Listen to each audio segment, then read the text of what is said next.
A monk went up to the Zen master and asked him, when we die, where do we go? The Zen master replied, I don't know.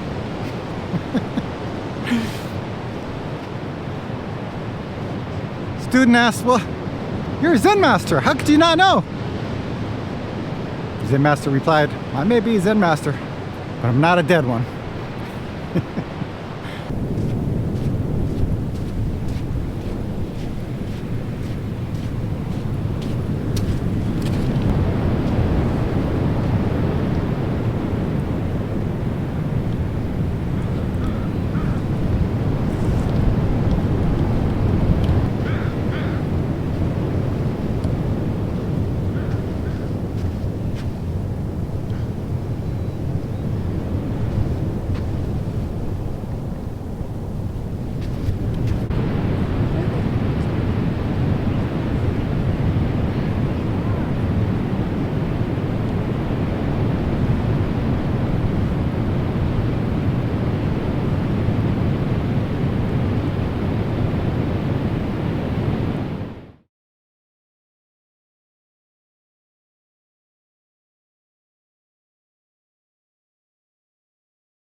Ella. I love you, Sarah. It's true. I love you. It's in the morning and the afternoon. I love you. Ah!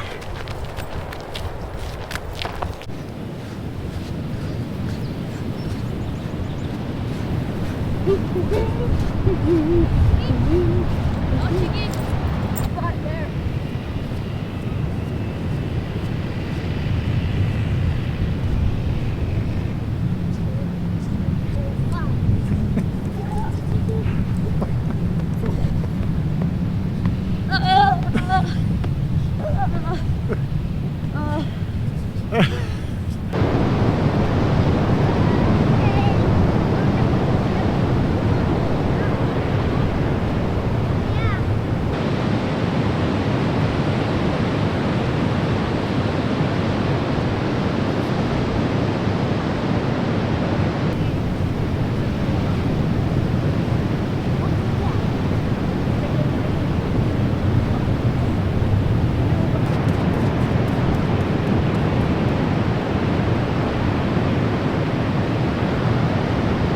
That water's cold.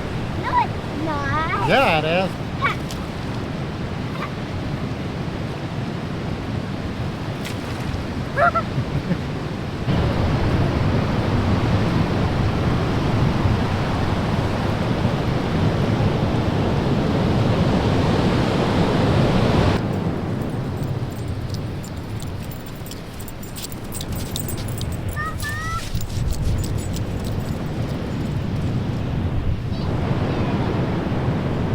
Mama?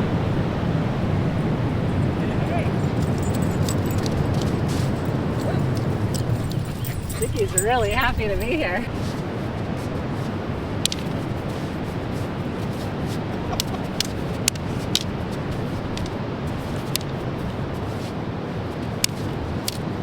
I threw myself in the fire and I got it.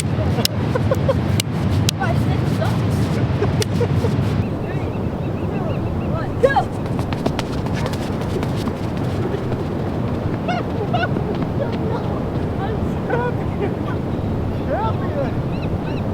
Bro, your eye just went. You got it on video, bro.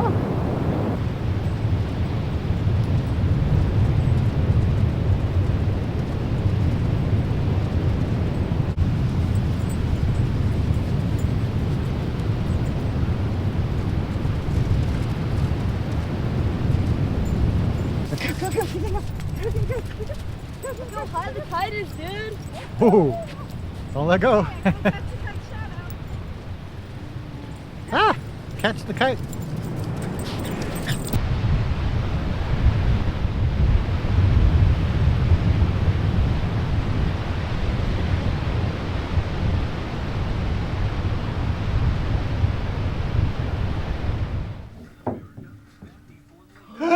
It's gonna make it. Woo! Yeah! That was easy.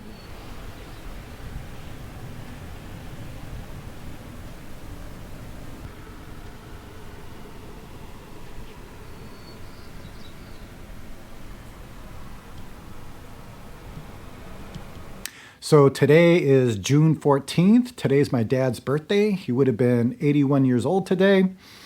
Just sitting in his room. Spent a lot of time in this room before he passed, and then taking care of some of the things after he passed.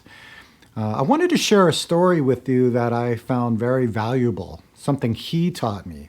And it's basically about how sometimes our idea can get in the way of doing something helpful.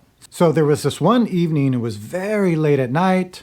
The window was open over there, so you can hear the wind blowing. You can hear the ocean waves coming and going. I was sitting here facing my dad, and I thought it was going to be his last evening. And just remembering at this point that he's not talking and he's not eating.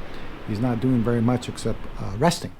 So I thought it'd be a good idea if he can connect with everything around him, right?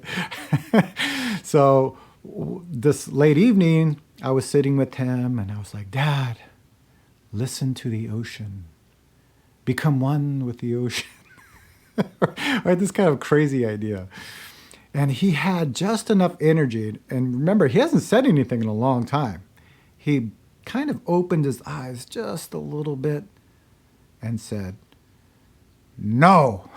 And it was really a very good wake-up call for me, right? Because I had some kind of crazy spiritual idea and trying to help him. But that was getting in the way of what I really needed to be doing at that moment. And I realized that at that moment, I had no idea what to do. I had no idea what I was doing.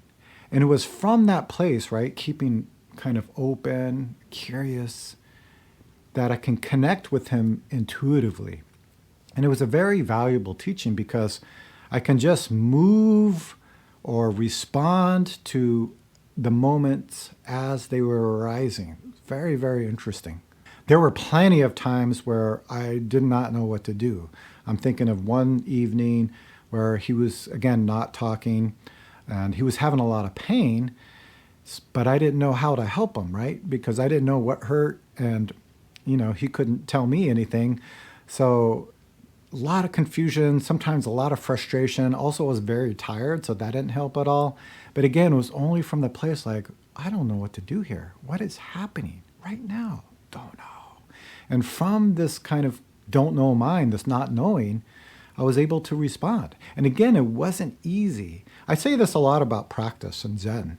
Like, I don't think life gets easier, but life becomes clear. And when things are difficult, we can just let it be and just put our energy into the moment. What's happening right now? Today is also the day that I want to spread his ashes. I had some ideas about this, but as I just talked about, I'm trying to kind of be more intuitive about how to do this. I'm still not sure how we're going to do this, but I'm feeling something inside, and I'm going to rely on that. Because I think this is the best thing we can do in our life. Again, life doesn't make any sense. And if it starts to make sense, soon it won't make sense. But trusting something else, right, intuitively, like this gut feeling, we know it makes sense, but it doesn't make sense here. It just makes sense with everything that's going on around us. So I'm going to share a little bit of this with you, so let's go. Wow. All right, everybody. Actually, it is a light feather. Are you sure it's not a feather? Oh, is it? Excuse me, darling. Oh, Chick. Good boy, Chicky. All right, everybody. Ja, han make a nice makeup and then a try.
coming empty-handed, going empty-handed. That is human. When you are born, where do you come from? When you die, where do you go? Life is like a floating cloud which appears. Death is like a floating cloud which disappears. The floating cloud itself originally does not exist. Life and death, coming and going, are also like that. But there is one thing which always remains clear. It is pure and clear, not depending on life and death. Then, what is the one pure and clear thing?